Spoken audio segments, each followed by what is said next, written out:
Hello and welcome. This is Cheryl. Thank you so much for joining me today. In this video, I'm going to share some unique backgrounds with metallic ink pads. I'm going to be using this Lisa Horton Crafts Composition Set C. This is the Chevrons and Blooms set. These come with a bunch of different dies as well as a card that shares some different layouts or different ways that you can use them on cards. I'm going to be combining them with the new metallic ink pads from Lisa Horton Crafts. I have 4 colors here that I'm going to be using. I have the titanium, Coastline, Verdigris, as well as Lovestruck. I sampled them onto some white cardstock as well as black cardstock, and you can see that they give a completely different look.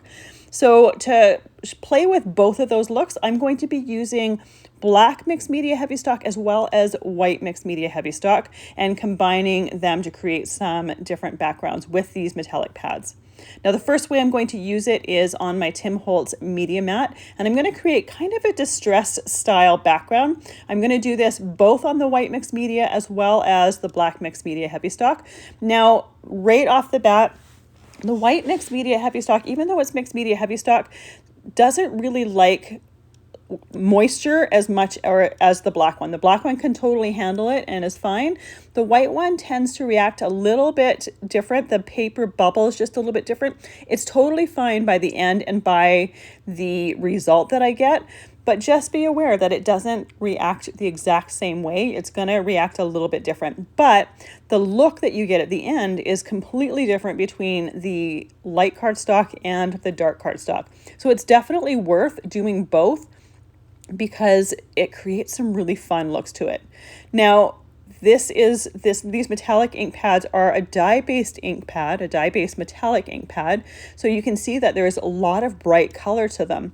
When it comes to the black, we're really only going to see the metallic properties of the ink pad. So you get a completely different look. You don't see as much of that color. You see the color metallic part, but you don't see the dye properties of the pad. You can see I just showed you there how much this paper crinkles as you're creating with it. Again, it works fine at the end. I do use some of it for a background, and because I'm gluing it down to a heavyweight card base, it totally gets nice and flat once we glue it down, but it definitely is not necessarily as happy to be used this way as the black is. Another option would be to use some white watercolor cardstock. It definitely would tolerate the moisture in the water as a lot better than this stuff does here, but I really love the look of it. And I don't use my white heavy stock quite as often as I use my watercolor, so I wanted to save my watercolor for when I wanted to watercolor it. Now, between each and every layer here, I'm using my heated tool to dry it. It doesn't necessarily need to be 100% dry, probably like 85-90% dry, mostly dry, because if it's dry, we are layering these layers on top of each other. If there's areas that are still wet and you put it into a wet area on your mat, you're going to be blending those colors. So by making sure it's mostly dry, we can make sure that we are layering those different colors and those different metallics on top of each other. For my second one, I'm going to position my pads just a tiny little bit differently. It really doesn't matter how you position them. However, the thing that I do make sure to do is not have the same color beside each other. I want to kind of spread them out and make sure that I'm getting each of the different colors all over the place. Right off the bat, you can see that when I dip it in there, you can't really see the color. That color starts to come or be a bit visible as that moisture in the water is dry. And I use my Mighty Mister to mist that ink on my media mat. You could use another spray bottle as well. That would work totally fine. Now I am using my mixed media mat on here because the ink sits differently than it would on a glass mat. On the media mat, the ink, as it's sitting there, it kind of bubbles and has individual droplets, whereas on a glass mat, it doesn't really do that. So I do prefer this for doing this technique, and also with distress inks. So if you don't have a media mat, it's definitely handy to have, and one that I do like to use for techniques like this. I don't leave this media mat on my glass surface all the time because it does start to get dingy and stained with ink, and I don't like the look of that, but I do bring it out when I'm doing different techniques like this. So after, I think this is maybe 3 or 4 layers, you can see that you can start seeing the metallics on that black mixed media heavy stock. I repeat this process until I like the final result. You don't necessarily have to do it a certain number of times. If you like it at this point, you can stop. If you want to keep going, you can keep going. And just like the white background, I dry it till it's mostly dry, and then I dip it in the colors again. And this way I'm getting those layers and those splotches, and those splotches and the layers are what I find make these backgrounds interesting. Now, when I am dipping them into my ink here, I can see, because my mat is white, I can see what colors of ink I have where. So if I have an area that has a lot of pink, I will tap it into some blue or some verdigris areas just to get the combination and the contrast of those different inks. So I am mindful of what colors I have going on where, and if I want to break something up, I will choose to move to different parts of the mat for that reason. So that's why when you see me dipping it, that's why I'm doing that on different areas of the mat and different areas of the paper. I'm trying to break that up and get those different colors all the way around. And like I said, you can keep doing this till you're done. You can even, if you want, if you run out of ink on your surface, re-ink your surface and start or add more layers that way. I typically don't have to do that, but there's the odd time where I do find that I don't have a certain color that I want, and I will add a little bit more of that color to get that. Once we have this background completely done, I do let it dry 100% dry before I move on. And I'm using this heated tool here because it's a little bit more gentle than an embossing gun, an embossing tool. You could use an embossing tool, but you would want to definitely hold it farther away, and you would definitely want to make sure to keep moving it around, because we're just trying to dry the different layers. We're not really embossing it, so we don't need that intense heat that an embossing tool has. The heated tool is just a little bit more gentle. And you can use that heated tool to do some heat embossing with stamping and stuff like that. It will work. It just takes a little bit longer because that heat is a little bit more gentle. So once we are done our background, I can use that Mighty Mister to rehydrate the ink that has dried and clean off my surface. So these inks on that black background are definitely a lot more subtle and understated than they are on the white background. On the white, you definitely see a lot more of the colors. This, you see those metallics. It almost looks a little bit like a galaxy background, but look at how those two backgrounds were done with the exact same colors. You get a completely different look and a completely different feel from them. So those two pieces were 5.5 by 8.5. I cut them in half. Half of each one of them is going to be used for my card backgrounds, and the other pieces off screen, I did some die cutting with the florals and the leaves from this die set. For this, or with this die set, there is also 2 frames. Now I want to use these frames to create my backgrounds for my cards, and I want those to be even for all the different cutting that I'm doing. So I'm using some Best Ever Craft tape to tape them together, and then I'm going to cut those backgrounds. So I'm doing that with my Platinum 6 machine. My white piece here is definitely still a little bit bent, so I just kind of flattened it out a little bit with my hands so that that die would lie on there nice and flat. And because these have some sharp edges to it, it's definitely a good idea, not sharp edges, long straight edges to it, is definitely a good idea to tilt it in your die cutting machine. It's a little bit friendlier to the die as well as your die cutting machine.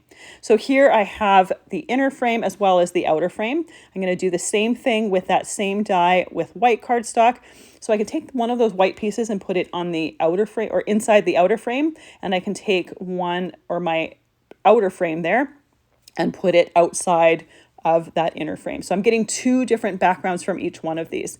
This way I can make this cardstock go just a little bit farther. I'm going to do the same thing with my black here. I'm going to do one with my little distressed black background, and then one with just some black cardstock, and do the exact same thing. Put a plain black outline around the inner frame and the solid black around or inside the outer frame.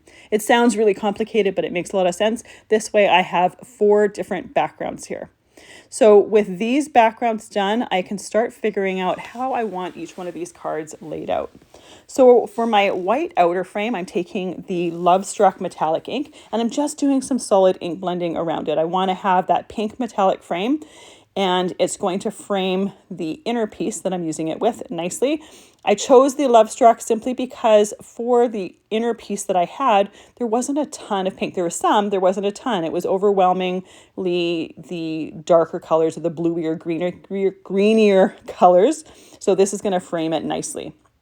I'm using my Tacky Mat here, and I will use just a damp cloth to clean it up between different colors, just to make sure I'm not contaminating my inks. For the white inner frame, I'm taking the Verdigris as well as the titanium, and I'm going to just do some ink blending with the two of them, just kind of creating almost marbly-ish kind of background. We're still going to get those metallics because these are those metallic pads. You can see that my ink dries fairly quickly on that cardstock, so it doesn't stay wet for a really, really long time to do that blending. So the first layer here is fairly blotchy. You can really see the difference between that titanium color and the verdigris. So in order to get it a little bit more blended, I go back in with this different colors and do that a second time so that those inks blend a little bit more. Again, it's not getting a complete blend to it, but it is getting it blended just a little bit more than that first go. And I definitely like it better after that second go around. The funny thing is because these are metallic pads, I expected them to stay wet a lot longer and to blend with each other a lot more. So it's really interesting that they dry so quickly. I'm taking my Mighty Mister, putting a little bit of water in the palm of my left hand and just kind of splattering it with my right. These are water reactive inks, so that ink is going to react with those splatters of water on that background, and it's just going to give it a lot more interest and a lot more texture. It's also going to be a little bit more forgiving with the areas of those two colors on that background that didn't totally blend. It's going to take the focus off of that. I'm also taking that Lovestruck and I'm just putting some on my glass mat, putting some moisture with the Mighty Mister, and then using my Yasutomo brush just to splatter some of those pink dots. They're very, very subtle. I think if you didn't even know that they were there, you wouldn't even notice them. You have to really look to see them. So it gives it a really interesting look for that background because it's so subtle. So with that background done, I can tuck that to the side. I'm doing my pieces or my cards a little bit different for this particular background. Or these particular cards. I'm doing all my pieces first, and then I'm going to assemble all of the cards at once.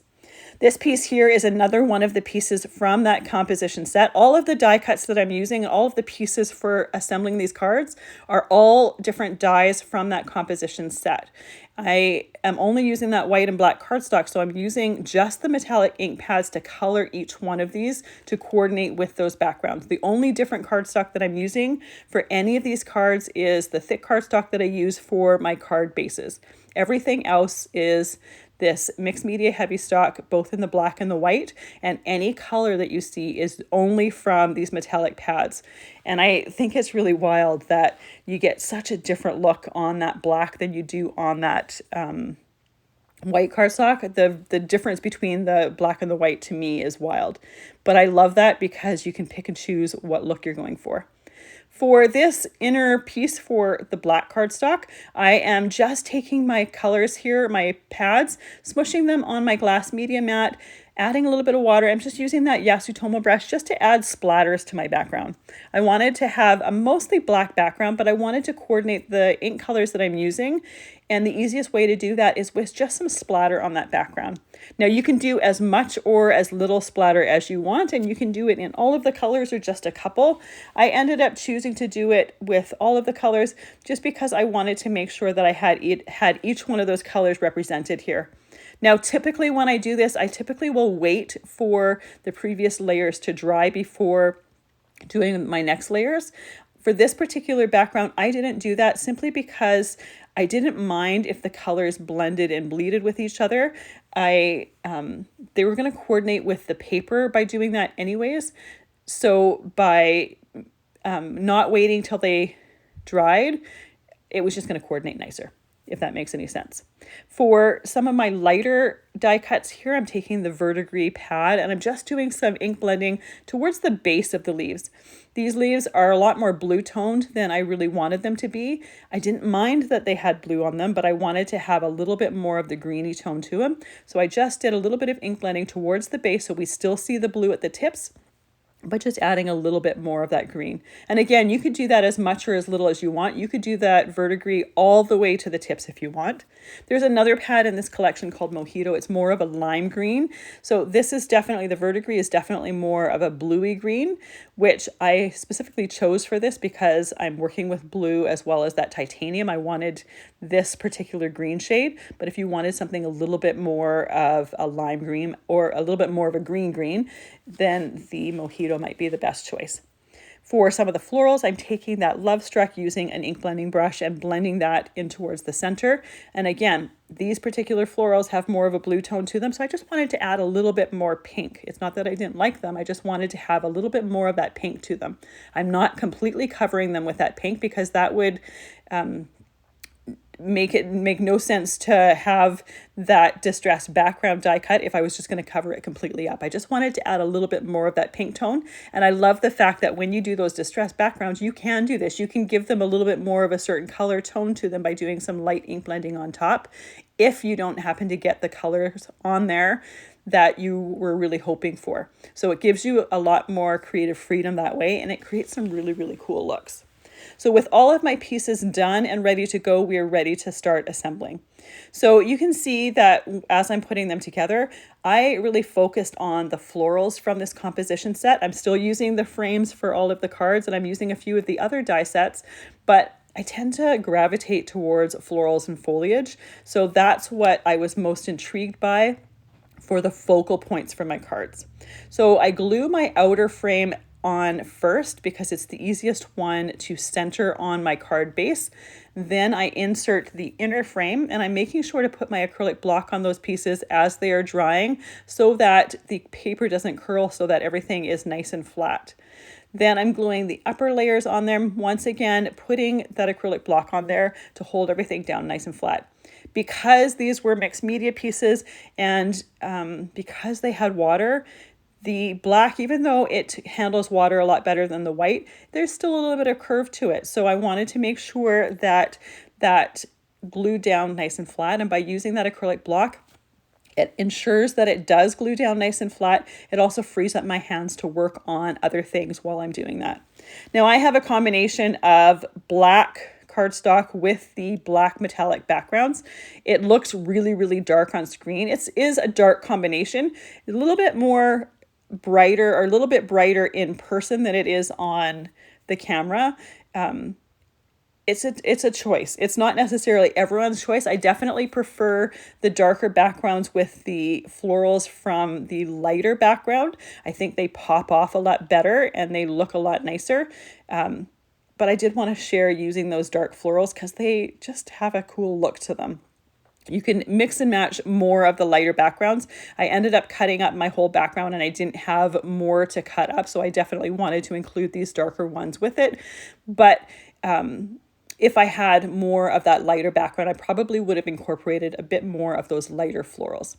So for my second card here, I used that black outer frame with the white inner frame that I had ink blended with that titanium and that verdigris. I'm using a combination of some of my black die cuts with some of the combination, or some of the black mixed media distress background die cuts. It definitely pops off of that background a lot better with that lighter background to it. But those florals are still fairly dark on the camera. They're not as bad in person, or not that as dark in person. You see more of that metallic in person. For that first card, as well as the second one here, I put some glossy accents on the centers of the florals to add that gloss as well as that dimension. And then I set them both off to the side to dry while I was continuing to assemble my cards.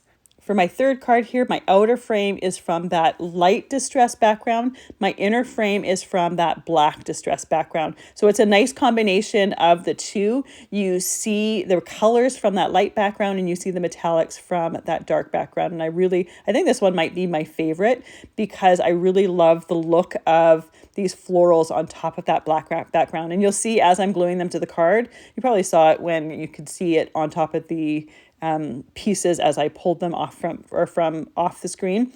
You can definitely see these florals a lot better on this background than you can with the darker florals. They're a lot brighter and those colors just pop so well on top of that black background. Now for some of my florals, I glued them down flat.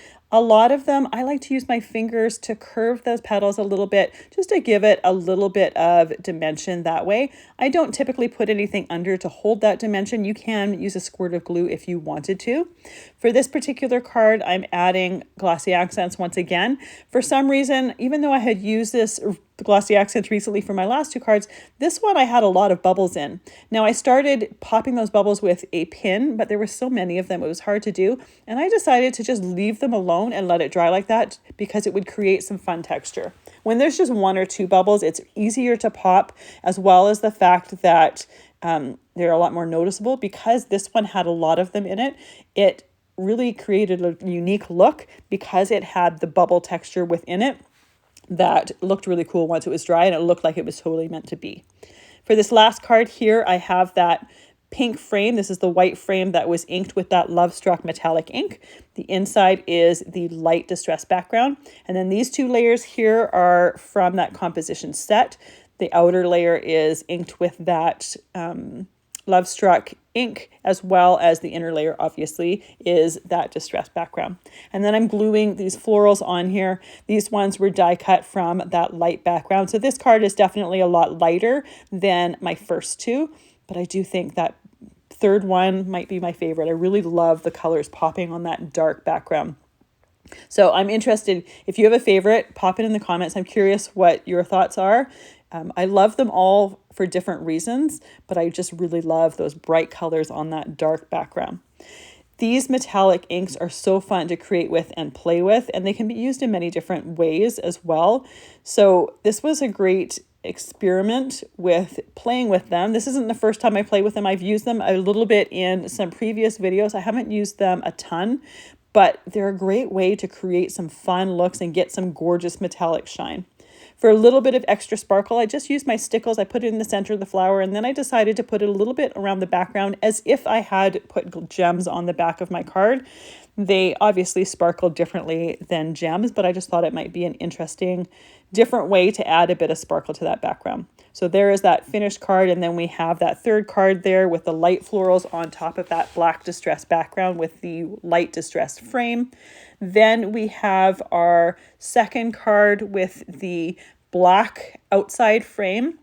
And then the inside part is inked with that verdigris as well as titanium. And then those dark florals that are a combination of the distressed background as well as black florals. Then we have our first card with that splattered background. You can see when I tilt it, you can really see that metallic shine in there, but just head on, it definitely looks very, very dark. Thank you so much for joining me today. I really appreciate all the time that you spend with me. I hope you have a fantastic day.